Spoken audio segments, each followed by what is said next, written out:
And welcome to Brewing. I'm your host. My name's Scott Leffler, and we're doing the Sans music today because I'm back in the kitchen.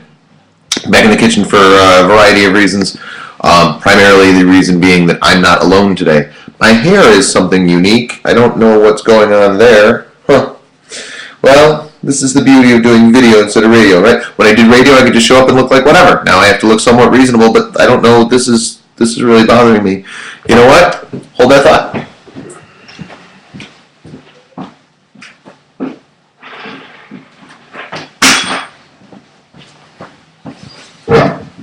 Ta-da! Fixed.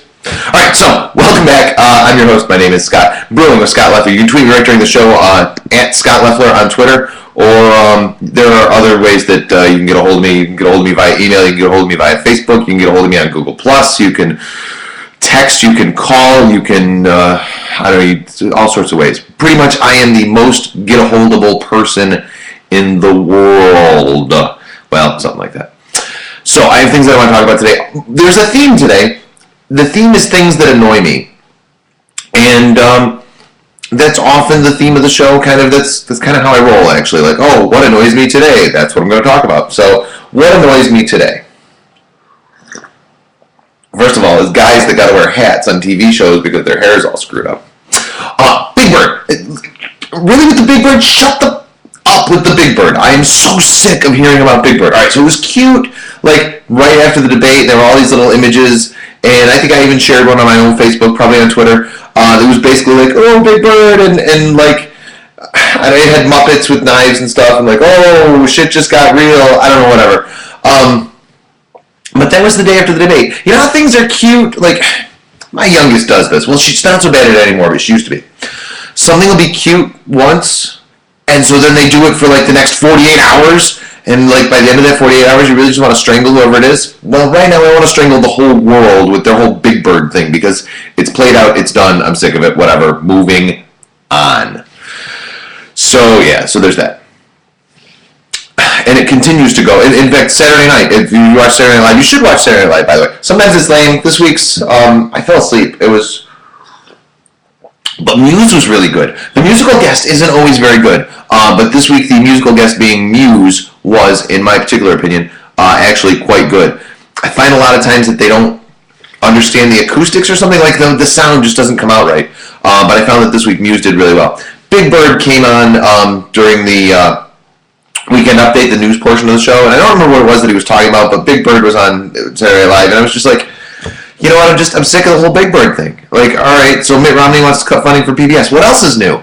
Now, I did see a thing last week that was from like 1969 or something like that, and it was Fred Rogers, Mr. Rogers, appealing to the U.S. Senate or Congress, I don't recall which one it was, but appealing to Congress, well, either way, it's Congress, right?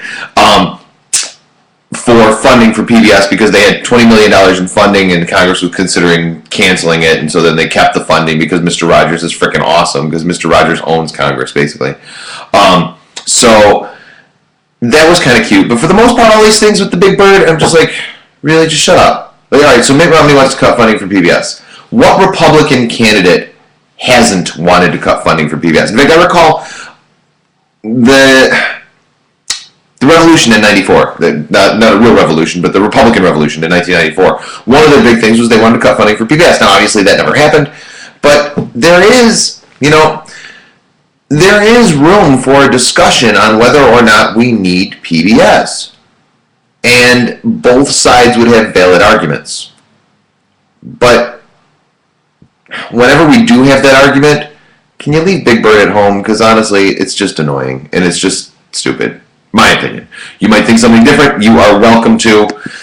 But yeah, my opinion, the Big Bird thing is just, it's played out. Like, just moving on. And with that, moving on. Speaking of things that are moving on, after the debate last week, I said, don't be surprised if these polls are tied next week. Well, some of the polls that I've seen this morning say that they're tied.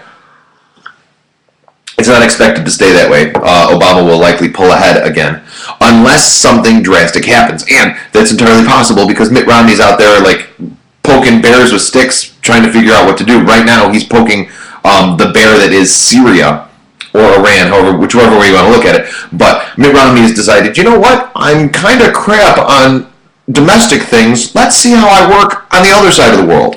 So Mitt Romney goes on the attack basically on foreign policy. He says that he wants to arm Syrian rebels, and he hopes that those rebels, if we arm them properly and train them properly, that they can take out Iran. He says he wants to identify and organize those members of the opposition who share our values. Wow, this sounds so familiar. Like our entire foreign policy since the late 60s, maybe even before that, but particularly since the late 60s. This is pretty much what we've done. We used to be, back in the day, before I was even young, before I was even a thought, before I even, like, God didn't know I was coming yet. We were a fairly isolationist country. We did our thing, other countries did their things. We didn't ask for too much help. We didn't offer too much help. We're like, you know what? It's a really big pond. We can just do our thing. Well, maybe it's because the world got smaller. Maybe it's because our britches got bigger. I don't know. But what I do know is that gradually and then increasingly quickly, we have decided that we are the master of puppets and we are in charge of everything. Now, if you recall correctly, some of you may actually recall this, although most of you are going to have to recall it from history books. We didn't even want to do World War II. Like, World War II was a pretty big freaking deal, but we're like, I don't know, let's just chill out at home, because, you know, that's their problem and we don't want to deal with it. Well, now every problem in the world has become our problem. And so if somebody's being mean to somebody else in another part of the world, we're like, hey, we got to go stand up for it. And then we usually stand up for the mean people. You realize that? This is one of my problems with our foreign policy. It's not that we exert our influence. It's that we pick sides poorly, in my opinion. We always seem to go and we will find aggressors and be like, yeah, you know what? We kind of like your style, kid. It really, really bothers me. The fact that Mitt Romney is now saying, you know, let's be aggressive on foreign policy because we haven't been aggressive on foreign policy. Tell Iraq we haven't been aggressive on foreign policy. And I'm not just talking about the current war in Iraq. You know, we never, ever, ever left Iraq. From 1991, when we invaded Iraq then, we never left. We continued to bomb. We have bombed Iraq almost daily for the better part of 20 years. Do you realize that? Almost daily, we have bombed Iraq for the better part of 20 years just because we could. Because you know what? They're bad guys and we don't like them. Except there was a while when they were our friends, but even when they were our friends, we were like, I don't get our foreign policy, and frankly, the less foreign policy we have, for me, foreign policy is, that's foreign and it's not our policy. But no, we have to go and get involved in everything, and frankly, this is one of the reasons, and I'm not being facetious, I'll say this facetiously a lot, alright? But I'm not being facetious right now. This is the reason the terrorists hate us. Alright? Now I know that I won't say that Jersey Shore is the reason that terrorists hate us, or, you know, the Super Bowl is the reason terrorists hate us. Like, I'll say that a lot, alright? And I'm usually joking. I'm not being facetious, I'm not joking, I'm not making this up. The reason terrorists hate us and the reason the rest of the world hates us, and make no mistake, the rest of the world hates us. Two exceptions to that. England, Australia. They like us. You know why? Because they've had the same basic policies that we have since their birth. Well, except that Australia was a penal colony. But whatever. So was the state of Georgia, so it's all good. The state of Georgia, not the country Georgia. Although in the rest of the world, you know the word state and country mean the same thing. It's always confused me. Anyway, so we have this thing where we go around to the rest of the world and tell everybody what they need to do, and we tell everybody, all right, we're going to help you, except we don't really help them. We start to help them, and we're like, all right, you're good, and then we walk away, and then as soon as we're walking away, the guys with the guns come out and kill all the people that we were helping. That's what happened in 1991 when we went into Iraq, and we're like, hey, Iraq, woo, we're going to liberate you. And they're like, hey, guys, we'll give you some guns and go take out Saddam Hussein. And they're like, okay, hey. And so then we gave them the guns, and they were like, sneaking away. And then we looked over our back, and they were all dead. Yeah, way to go, America.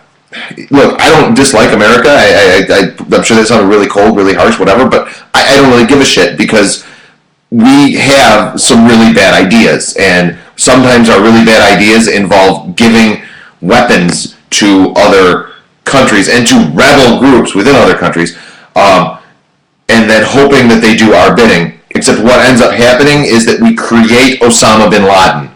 because that's what we did. We created Osama bin Laden. We trained and gave him.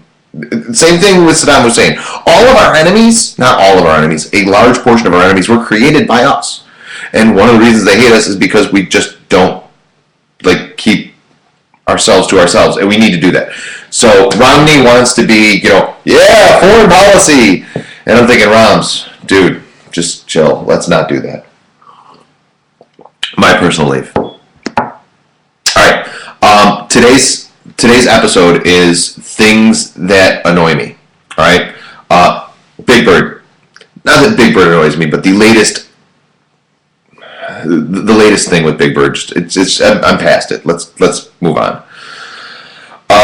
Mitt Romney and his foreign policy thing. Yeah. All right. You want to know what annoys me? You want to know what really annoys me? Probably more than, well, I don't know, maybe more. More than our foreign policy fiasco. Bad moms. Bad parents. Not just bad moms. Bad parents. Because, look. Brewing. I'm your host, Scott Leffler. You can tweet me during the show, by the way. Tweet me at Scott Leffler. Or a variety of other manners to talk to me. Just say hi. If you bring a child into this world, and I've been fortunate, not that I've brought 2 children into this world, but my wife had 2 children, and, I helped to raise them. I think I helped to create them. I'm not sure. Jury's out on that. They're far too cute. They look just like their mom. They don't look like me at all, so it doesn't matter. If you bring kids into this world, it is your obligation, it is your duty to care for them, to protect them, to help them in any way possible. First and foremost, it is your duty to first do no harm. Now, there are differences of opinion on raising children. Some people like spanking, some people don't like spanking, some people will use a belt, some people will not use a belt, some people, I never hit my kids with a belt, but they got their fair share of spankings because, in my opinion, they needed it. They needed to. Children need a certain degree of training. Now, I don't really think that that's a thin line. I think that line is pretty. I don't think that you easily cross the line from spanking to beating. I think that there's spanking and then there's beating. They're not close to each other. They're not similar at all. So when I hear about a parent who beats their child, really what I want to do is I want to grab something really heavy and hit them with it repeatedly in hopes that they'll understand what their child is going through. So I'm pleased to announce that this woman in Texas, this mom in Texas, although just because you have a kid doesn't make you a mom. You realize that? If you suck at being a mom, you're not really a mom. You're just a woman with kids, all right? So this woman with kids admitted to beating her 2-year-old daughter and gluing her hands to the wall.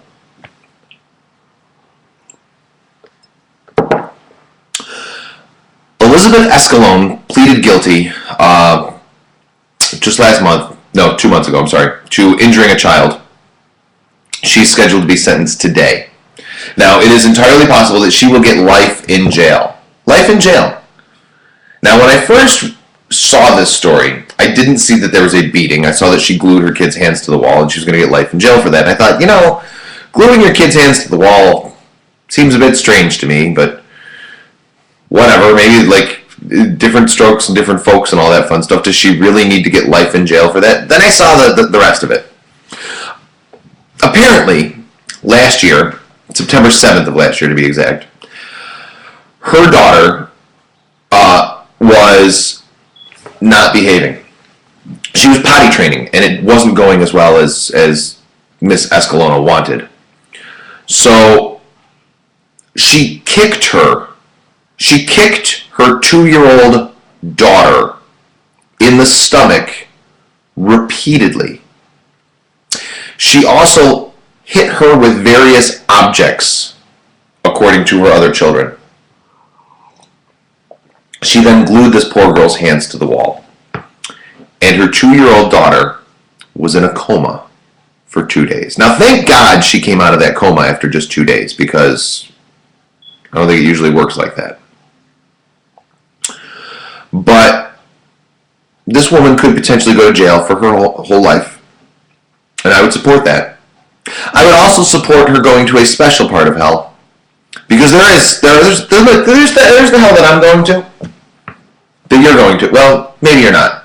My friends are going, and that's why I'm going, is because everyone's going to be there, you know? I don't want to spend the rest of my life in a library.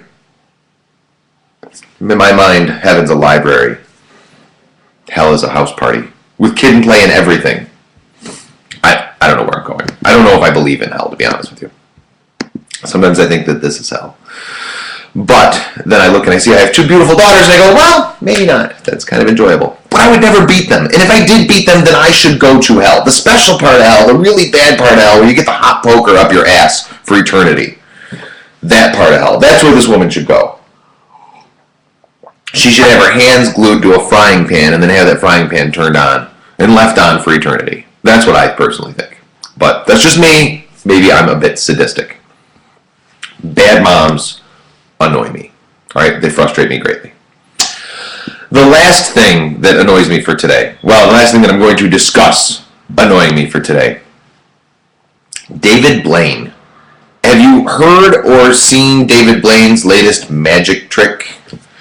Now, David Blaine is not, in my opinion, a magician. David Blaine is a joke.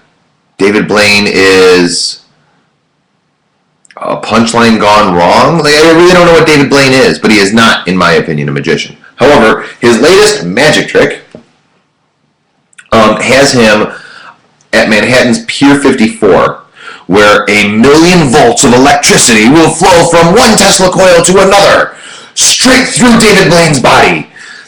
Except, no, it won't. Alright, so for 72 hours, apparently, there's supposed to be 1,000,000 volts of electricity going from one Tesla coil to another Tesla coil. In between the Tesla coils will be David Blaine in a chainmail suit and hat, if you will. Now, he's going without food and water, and without a good night's sleep, for 3 days, so the electricity can go right around his body, just like that. Now, David Blaine, you may recall, his past stunts, tricks, feats, annoyances have included sitting in a box suspended over London for like a month and a half with nothing to do but drink his own urine or something, right? In like this plastic or glass, whatever, like enclosure, and everybody could see him. Oh, look, there's David Blaine sleeping for a month and a half. I don't know how that's a trick of any sort, but whatever. Also, he did a thing in New York City where he like stood on a pillar for 35 hours. Suspended like 100 feet in the air or something like that. Okay, like that's awesome. But except that it's not. It's just kind of dumb and annoying and like, really, David Blaine? Like, alright.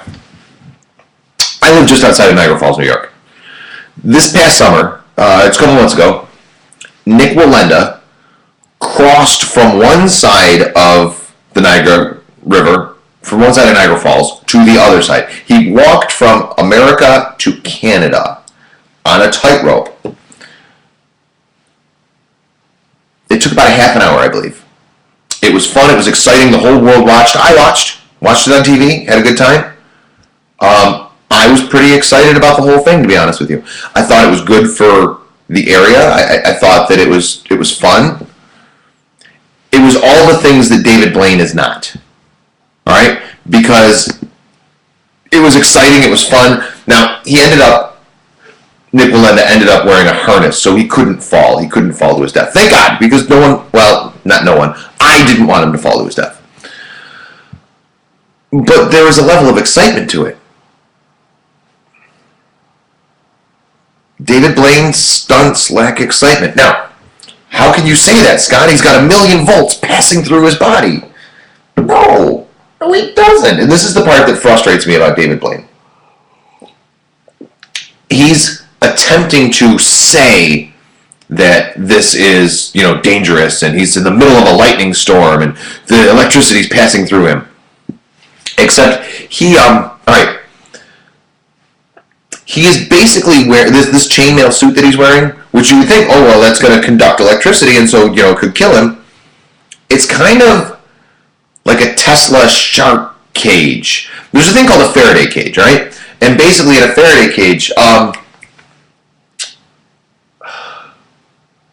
what's the name of that movie? Hey, Big One! What was the name of the movie with the Tesla coils and the One Republic song? Oh, The Sorcerer's Apprentice. Sorcerer's Apprentice. Thank you. Big One. Other room. Very helpful. If you saw the movie The Sorcerer's Apprentice, this dorky kid is like in a basement, and there's a Tesla coil, and like he's in this cage, and like the electricity's sparking on the cage, but he's fine. Well, this suit that David Blaine is wearing is basically the same type of cage. It's called a Faraday cage, or in this case, a Faraday suit. And it's pretty much a shark cage for electricity. As long as he's inside the cage, he can't get hurt. But he's making it out like, oh my gosh, this is such a big deal. It's the same. Some linemen who like work on electricity wear these types of suits. Hobbyists make them for themselves. Like they create their own Faraday suits so that they can play with Tesla coils. Now, this one guy, and this is the part that I love. All right, John Belcher. He's a physicist from MIT. 69 years old. He says, there is no danger in this that I see. He says, I would do it. I'm 69 years old and risk averse. I would just have to take a nap first. So pretty much David Blaine is making it out like, oh, this is the biggest deal in the world, and some 69-year-old physicist from MIT is going, yeah, no, not so much, not at all. So David Blaine, you're a sham. You're a sham, you're a scam, and you should eat Spam, because that would be more interesting than watching you wearing a Faraday suit. In my personal opinion. Other people may disagree. There may be other things that frustrate you today, and you're not frustrated by David Blaine, and whatever those things are, do me a favor, tweet them to me. You can tweet me at Scott Leffler. You can email me. You can hit me up in a variety of ways. I will be back tomorrow talking about something else, probably things that irritate me tomorrow, but for right now, I'm good. I think I'm done being irritated. No, not really, but I'm done being irritated on live television. So I'll be back tomorrow, and we'll be irritated together. To those of you who tuned in, thank you. To those of you who didn't tune in, you don't hear me saying this at all, so it doesn't really matter what I say. Hufflepuff.